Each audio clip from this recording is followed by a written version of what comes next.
Tvoj život je práca, ktorá nikdy nebude dokončená. Vždy ťa bude čakať nejaká práca, ktorú vieš dokončiť len ty.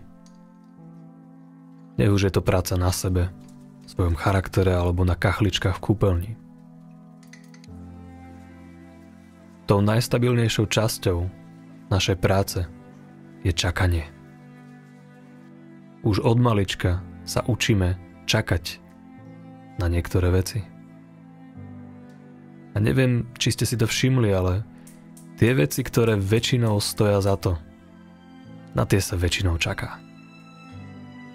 A vždy, keď čakáme, máme dve možnosti.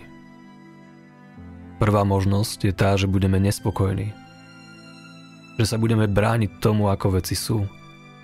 A budeme cestovať v našej mysli do budúcnosti, ktorá ale nie je reálna a existuje len v našich predstavách. No a potom máme druhú možnosť, oveľa lepšiu možnosť. A to je tá, že sa naučíme čakať.